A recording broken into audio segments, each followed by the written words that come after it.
Assalamualaikum warahmatullahi wabarakatuh. Perkenalkan semua, nama saya Raffi Calvani Cakrawirsa. Saya adalah mahasiswa baru dari Fakultas Kedokteran dan Ilmu Kesehatan. Kali ini saya akan mereview buku dari Filosofi Teras karya ciptaan Heri Manampiri. Jadi, apa sih buku Filosofi Teras ini? Jadi buku Filosofi Teras ini buku non fiksi ya teman-teman, karya ciptaan Heri Manampiri. Jadi saya langsung aja ke pembahasannya.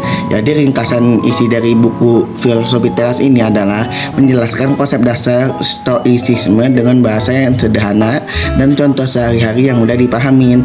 Buku ini membagi ajaran stoik menjadi prinsip-prinsip praktis, membedakan antara hal yang bisa dan tidak bisa dikendalikan. Prinsip-prinsip praktis membedakan antara hal yang bisa dan tidak dapat dikendalikan, melatih kebajikan sebagai tujuan hidup, serta mengembangkan kebiasaan mental untuk menahan reaksi emosional yang berlebihan.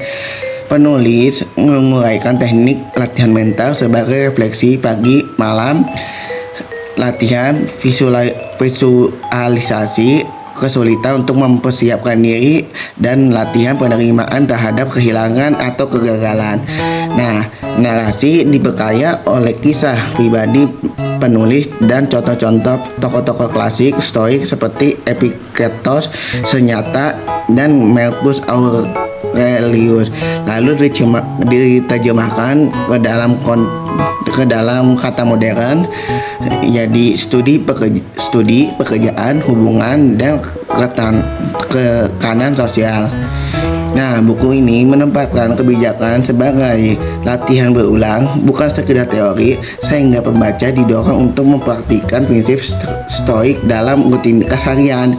Nah, jadi pesan dan moral dari buku Filosofi Teras ini adalah pemisahan kendali sebagai landasan ketenangan. Itu yang pertama, yang artinya fokus pada tindakan dan sikap yang dapat diubah, mengurangi kecemasan dan rasa frustasi. Nah, yang kedua, pesan dan moralnya adalah kebijakan sebagai tujuan hidup, yang maksudnya integritas, keberanian, keadilan, dan kebijaksanaan lebih penting daripada status atau kesenjangan sementara. Nah, yang ketiga, latihan mental memperkuat karakter, yang maksudnya kebiasaan seperti refleksi, jurnal, dan simulasi kesulitan membangun ketahanan emosional.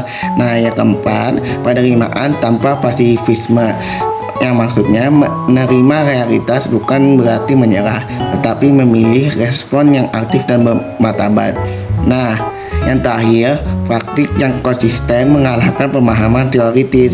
Maksudnya stoicisme efektif ketika dijadikan rutinitas, bukan sekedar bacaan inspiratif.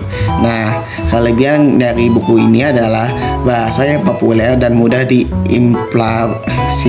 diaplikasikan, sehingga pembaca awam dapat langsung praktik. Nah, yang kedua, contoh konkret dan latihan langkah demi langkah, yang maksudnya untuk membantu pembaca menerapkan filosofi dalam kehidupan sehari-hari. Nah, yang ketiga, koneksi antara teori klasik dan situasi modern. Maksudnya membuat firasat kuno relevan untuk pelajar, profesional, dan orang-orang yang berjuang dengan stres. Nah, yang terakhir, nada yang sportif bukan dogmatis, sehingga pembaca merasa diajak mencoba, bukan dipaksa. Nah, teman-teman, di buku ini ada kekurangannya. Yang pertama, pendekatan praktis kadang menyederhanakan nuansa filosofis, sehingga pembaca yang mencari kajian akademis mendalam mungkin merasa kurang.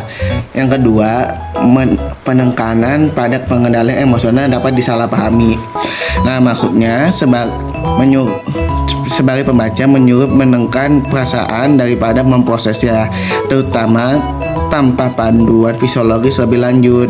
Nah, yang terakhir, beberapa contoh personal tanpa subjektif. Nah, ini mungkin tidak resonan untuk semua latar budaya atau pengalaman. Jadi, kenapa saya tetap memilih buku ini? Jadi, buku ini sangat cocok ya untuk tenaga kesehatan dan mahasiswa yang menghadapi tekanan akademik karena mengajarkan alat praktis yang untuk mengolah stres, menjaga fokus, dan membuat keputusan rasional di saat emosi tinggi.